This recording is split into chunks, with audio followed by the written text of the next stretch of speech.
paggamit ko ng barley, gumaling yung mata ko kasi namaga yun. Malaking pagkamaga yun. Nung pagkapanganak sa bunso ko, umpisa noon sa lumala ng lumala. Nang 2006, nagpa-check up ako, malala na ito, dito. Kaya yun ang lumala ng siya ng ganong kalaki, hanggang sa lumaki ng lumaki. Nung naglalabada kasi ako noon, mabuhat ng mabigat, kaya sa lumala. Malala na yun, tapos kailangan ma-opera ako noon. Ang diferensya noon, wala kaming pera.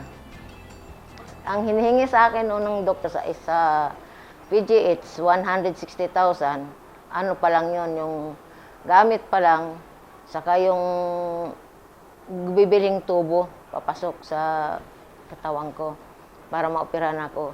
Ay wala akong 160,000, kaya hindi ako nakapag-opera. Yung green barley na yan, unang dating dito sa Pilipinas. Unang ano nila, RG Habeliana, yung kapatid niya, si Cora. Nahingi ako ng tulong sa kanya. Yung green barley na yun ang binigay niya sa akin kasi nga maga yung mata ko eh. Doon lang palang naanuhan ko yung green barley na yan, bagong dating, yung ganito. Tapos sabi niya sa akin nga, magpa-picture muna tayo ate para paghingi tayo ng tulong sa Malacanang. Para matulungan tayo. Kasi kung walang picture, walang magbibigay sa atin ng tulong. Tapos pinagawa niya ako ng sulat, kasama yung picture.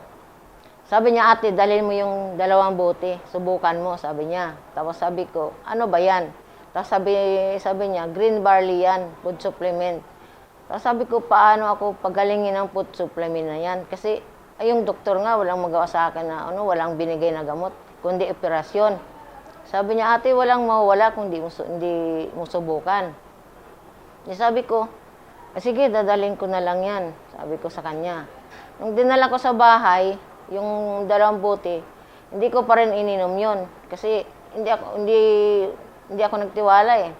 Kasi doktor nga, wala sa akin magawang ibigay na gamot. Kahit anong gamot, walang binigay sa akin.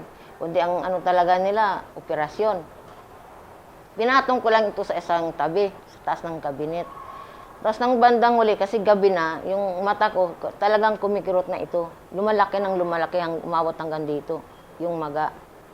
Naisip ko, kasi sabi ng doktor, baka daw pumutok. Pag pumutok yun, kahit silang doktor, hindi nila kayang pigilan kasi konektado sa puso ko. Malaking ugat daw ang na-damage, hindi maliit.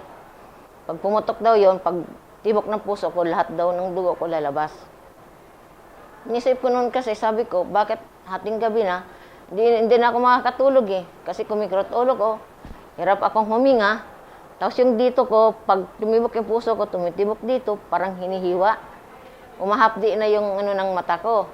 Ang ginawa ko ngayon, tinimpla ko ito, isang buti, tapos uminom ako ng isang takip. Tapos nang pagkainom ko ng isang takip, nakatulog ako. Kinabukasan ulit, uminom ako ulit, ng isang takip ulit. Tapos hanggang sa naubos ko isang buti, pagkaramdam ko, umimpis yung maga ng mata ko, ng mukha ko, ito. Nag-impis siya, lumiit-liit na konti. Tapos hanggang sa inom pa ako ng isang buti, naisip ko, bakit inunti-unti ko pa, buti pa siguro, damihan ko na, baka mas mabilis mo, wala. Ginawa ko, kilahati ng ininom ko. Ginahati ko yung isang buti. Pagkaubos ko ng isang kalahati, talagang lumimpis na yung pagkamaga niya. Salamat din sa tulong mo, pati kay Sir Espiritu, nagpasalamat ako, sabi ko. Siguro kung wala yung green barley, wala ako ngayon sa harapan nyo hanggang sa ngayon. Ang katawan ko ngayon, tingnan mo, malusog ako, malakas, at wala na akong problema sa sarili, sa sakit ko. Ayan. Ito, kaya kikita nyo, sabi nyo, parang duling. Kasi dito yun yung bukol. Ang laki niyan, hanggang dito na yan. Ito, takip na yan.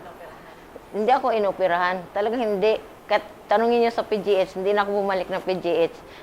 Bumalik lang ko isang beses, pina-examine ulit. Sabi niya nga sa akin sa hospital doon sa PGH, yung mga doktor doon na lahat, 5 doktor sila, doktor sa puso, sa utak, sa ugat, saka sa mata. Sabi niya, anong ginawa niyo, misis? Dinala ko ito. Sir, Doc, ito lang ininom ko.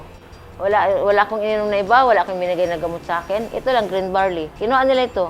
Ano bang mayroon dito? Sabi ko, food supplement. Oh, sige, sabi, magaling pala yan, sabi niya. Di marami nang gumagamit yan. Sabi ko, opo, sabi niya ganun. Yun lang, yung ano nila. Sabi, pagpatuloy nyo, ganun, iinumin nyo lagi. Sabi ko, yun na po ang ininom namin. Sabi ko,